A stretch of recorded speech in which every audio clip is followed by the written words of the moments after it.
I'm Coyote Peterson, and I'm about to enter the strike zone with the American alligator. You ready? 1, 2. Ah! Oh yeah, he is into my arm, and he is holding on. Ah! Yep. All right, that feels like big needles going into my forearm, and I can see there that those teeth are deep down into my skin. Okay, hold on. Oh man, this was not a good idea, ladies and gentlemen. Truly chomped by the American alligator. Oh yeah, wow. Oh, thank you, Junior. Oh man. Woo, doggy.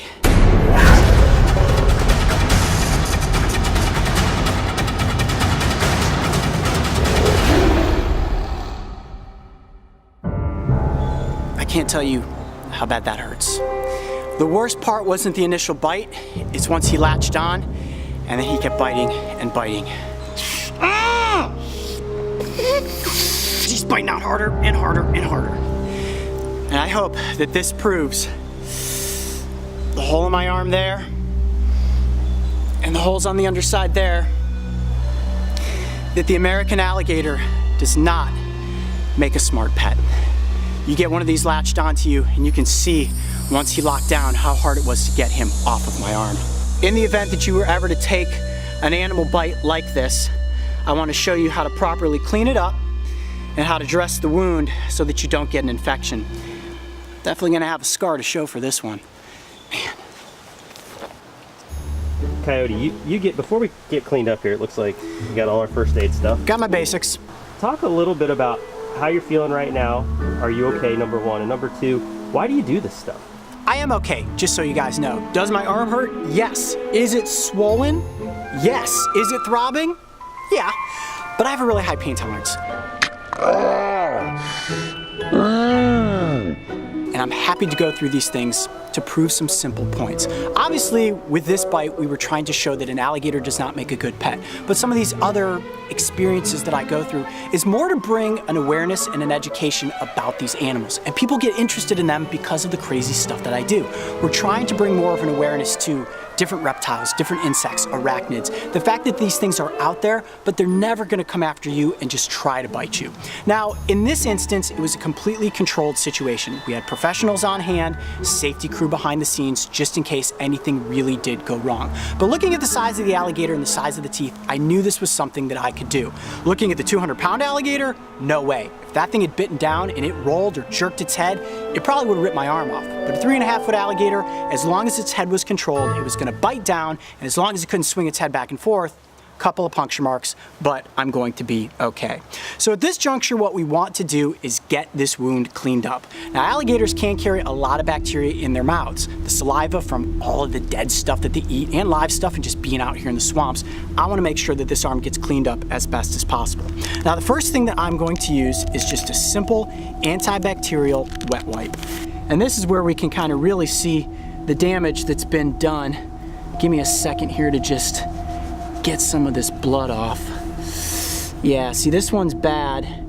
There's a big puncture mark there, and then as I slid my arm out from his jaws, you can see where the other teeth ripped my skin open. Let's look at the top side. I know that's kind of gross. You can see where my arm is all swollen up. And that's just my body's natural reaction to such a traumatic impact. And the fact that there was a huge tooth digging right into my arm. And I can see there that those teeth are deep down into my skin. This one's gonna sting, and just like a Band-Aid, you go for it. Here we go, ready? Ah, yep, that burns. Whew. Any other germs that are on my arm at this point are hopefully getting wiped off.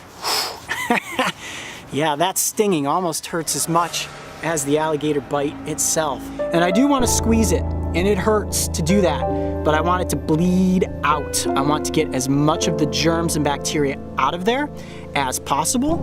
I'm gonna do that up here too. Man, that hurts.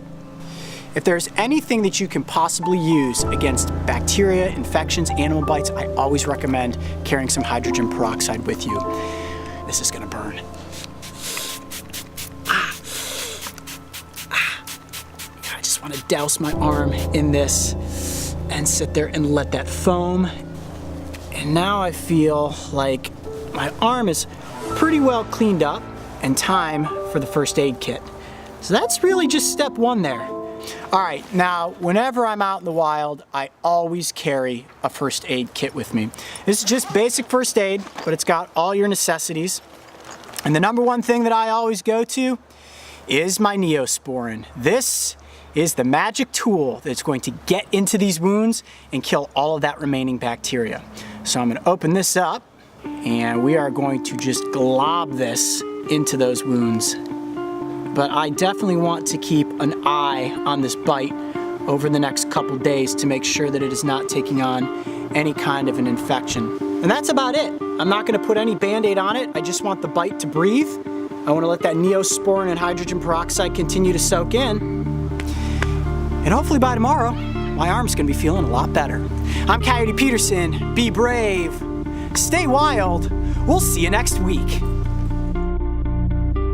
If you missed the chomp, make sure to go back and see why having an alligator as a pet is not a good idea. And don't forget, subscribe to join me and the crew on this season of Breaking Trail. I don't know how to get him off of me.